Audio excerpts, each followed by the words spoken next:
This is a True Crime in Real Time update from True Crime Today and the Hidden Killers podcast. It was the kind of headline that slices through the noise, a whisper that turns into a roar. Rex Heuermann has been charged with a 7th murder. 7 victims, 7 lives erased, but now, after 24 years, one of them, Valerie Mack, was speaking, at least through the cold, calculated evidence, and the weight of history was pressing in on a community that had waited far too long. On a gray December morning in Riverhead, inside the sterile confines of a Long Island courthouse, Rex Heuermann stood before Judge Timothy Mazzei. The room itself seemed to hold its breath as he shuffled forward, his towering frame casting shadows over the courtroom floor. His face was an unmoving mask of indifference, though the tension in his rigid stance betrayed the cracks. The prosecutor's words sliced through the air like razors. Valerie Mack, 24 years old, a Philadelphia woman who disappeared in 2000, her body dismembered and dumped in 2 separate locations, first in Manorville's desolate woods, then 11 years later near the cursed stretch of Gilgo Beach. 2 crime scenes, 2 decades apart, yet connected by the macabre calling card of a man prosecutors now call a meticulous predator. Her case had gone cold, one of hundreds boxed away in a police department overwhelmed by unsolved tragedies. Until now. Suffolk County District Attorney Raymond Tierney spoke with grim finality. This wasn't speculation. This was DNA.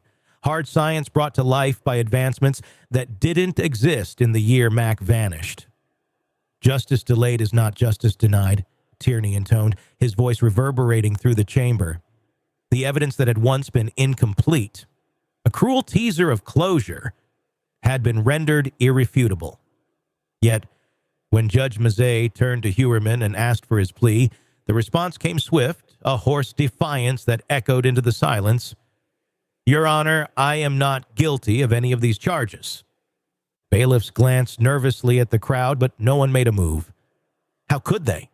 For the families, the friends, and the community that had lived under the pall of these killings, the wounds weren't just reopened, they were torn asunder. People who had endured years of unrelenting questions, why? Who? Were now met with a man, flesh and blood, denying it all. And that denial stung as sharply as the crimes themselves. Valerie Mack, prosecutors stated, was more than just a headline.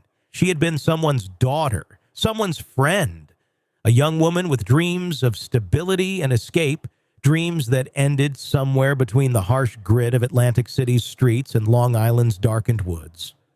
By 2000, Atlantic City had already become a graveyard for the desperate, where survival was not guaranteed, and trusting the wrong person could be fatal. Mack was swallowed by that darkness. Her torso appeared in Manorville, a remote and wooded area in Long Island where few passers-by venture. 11 years later, as investigators combed Gilgo Beach for more answers, the rest of Mack's remains surfaced. The discovery confirmed what everyone already feared. This was not an isolated act. This was a pattern. Rex Heuermann's name had become synonymous with that pattern only recently. When he was arrested in 2023 for the murders of Melissa Barthelemy, Amberlynn Costello, Megan Waterman, and Maureen Brainerd Barnes, and the press dubbed them the Gilgo Four. 4 women, young, vulnerable sex workers, discarded along the same stretch of Ocean Parkway like carefully placed signposts. But as investigators dug deeper, they unearthed more victims, older cases of mutilation and horror that hadn't seen the light of justice. Valerie Mack's case had hovered on the edges, a name in a folder, a whisper in the larger tragedy. Until the hard drive. In the basement of Heuermann's Massapequa home, investigators reportedly found documents that prosecutors describe as plans for the murders. A step-by-step blueprint that prosecutors now claim details the planning, the process, and the aftermath of his crimes. Documents included instructions detailing dismemberment and concealment of identifying features, which prosecutors argue demonstrate premeditation. Other notes outlined quiet execution, checking weather conditions, and finding isolated staging areas. The manifesto didn't stop at the kill. It outlined a careful escape, changed tires, burned gloves, dispose of pictures, set an alibi. Cold reminders to refine and perfect. Prosecutors described the documents as evidence of a methodical process that evolved over time, reflecting deliberate and calculated actions. Prosecutors stated that the documents included references to works by John Douglas, a former FBI profiler, as part of their evidence linking Heuermann's interest to serial killer psychology. This wasn't idle reading, they said. This was practice. The courtroom's chill deepened with every revelation. You could feel the collective dread, a realization that this wasn't the spontaneous savagery of a man who had lost control. This was someone whose control defined the act itself. Valerie Mack's murder, according to prosecutors, fit perfectly into the grim framework. Jessica Taylor, another victim in this tragic case, was a 20-year-old sex worker who disappeared in 2003.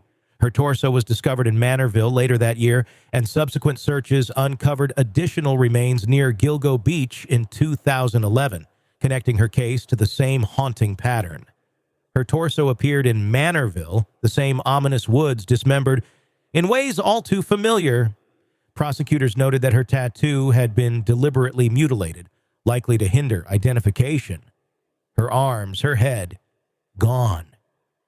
And yet, years later, the expanded search of Gilgo Beach led to her skull and hands, further tying her story to Max and now to Heuermann. Outside the courthouse, the scene was tense. Reporters gathered with cameras rolling, while families of the victims arrived in hopes of hearing answers and progress in the case. There was no answer. Not yet. For now, January 15th looms. Prosecutors will return with more evidence, more connections, more dots strung together. But for the families, answers won't erase the hollow space left behind by those 10 victims. As Suffolk County braces for what comes next, Long Island watches, listening, waiting, and wondering if the shadow of Gilgo Beach might ever truly lift.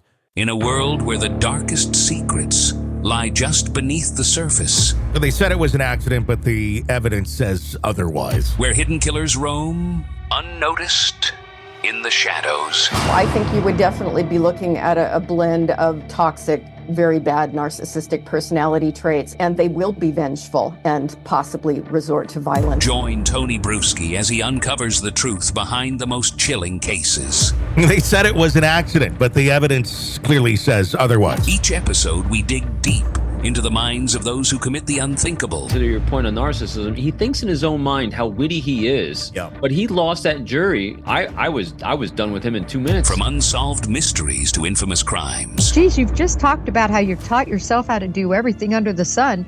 I bet you did a YouTube video, how to best kill somebody with a knife. Hidden Killers with Tony Bruschi takes you where few dare to go. How does someone with such a dark secret go unnoticed for so long? With multiple new episodes every single day. We're not just telling stories, we're seeking justice. Listen now on Apple Podcasts or wherever you get your podcasts. Just search for Hidden Killers with Tony Bruschi.